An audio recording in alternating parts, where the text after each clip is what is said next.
We're back. It's time for another Bible reading plan, this time through the letter to the Galatians. This is a really short book. You could probably read it in 20-30 minutes. It's only 6 chapters, but we're going to take the next 20 days, 4 weeks, to go through it slowly together, because that's how important we think it is to dig into this book and see what message could this be saying to us today.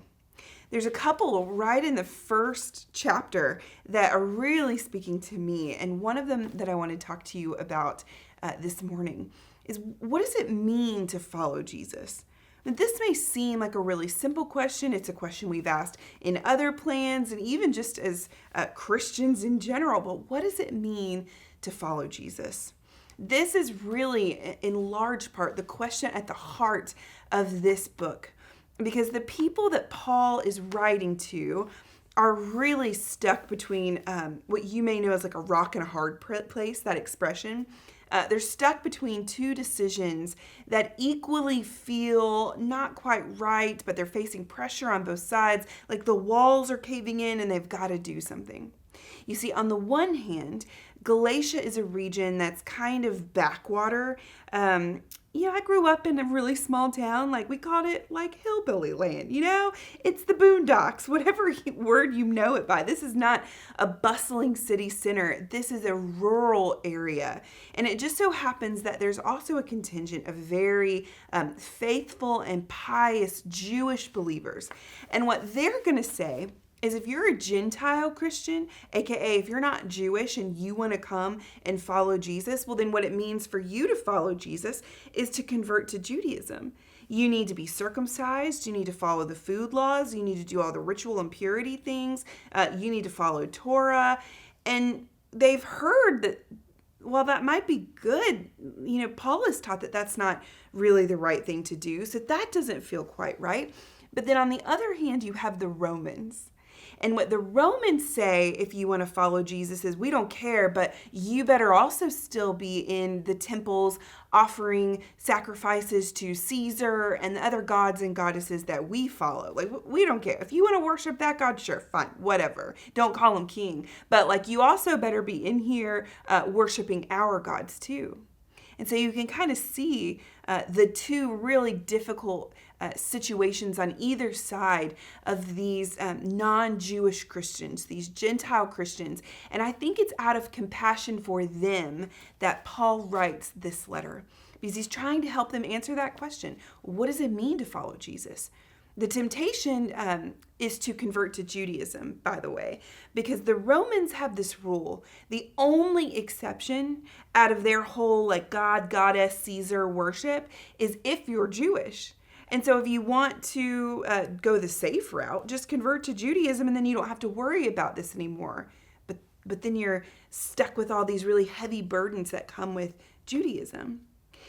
The other temptation would be, all right, it doesn't mean anything. Let's just worship those other gods. I'm still worshiping our God. So what does it matter if I dabble in these other temples here and there? So again, this is the situation. What does it mean to follow Jesus, and how do you do that in a way that is faithful? This is at the heart of what Paul is writing.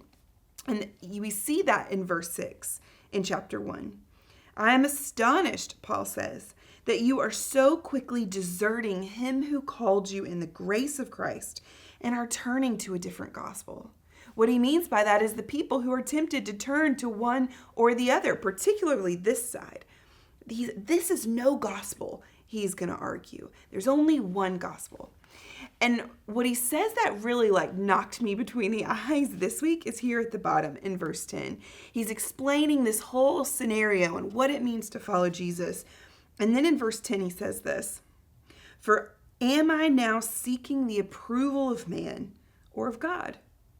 Or am I trying to please man? If I were still trying to please man, I would not be a servant of Christ." I mean, just think about the decision that they're making. Either way that they're tempted to go off course is pleasing other men, not God. They're trying to decide, do I appease the Jewish? Do I appease the Romans? Who am I pleasing? And Paul says, no. You got to keep your attention fixed on Jesus. And I don't know about you, but I am the quintessential people pleaser. I don't want anyone to be mad at me. I don't want to upset anyone. I'm a peacemaker. I don't want to rock the boat unless I really need to. So I'm going to try and balance all the sides. And Paul says, no, you cannot be a people pleaser and make all your core essential decisions based on what other people are going to think about you if you're going to be faithful to Jesus. What does it mean to follow Jesus? It means fixing your eyes on God. And I love what Tim Keller writes about how you don't try to please God because you need to please God. You please the God who is already pleased with you.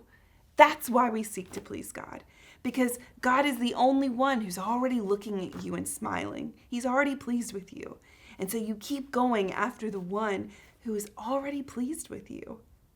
What does this look like for you? Where might you be tempted to give in to pressures that other people are putting on you to compromise the gospel or to do things that they feel is right? And what does it look like for you in those moments to fix your eyes on the God who is already pleased with you?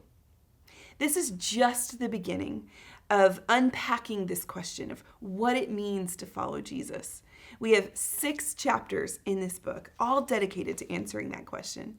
So we hope that you'll continue to go along this ride for us as we dive into the book of Galatians. We'll see you again tomorrow.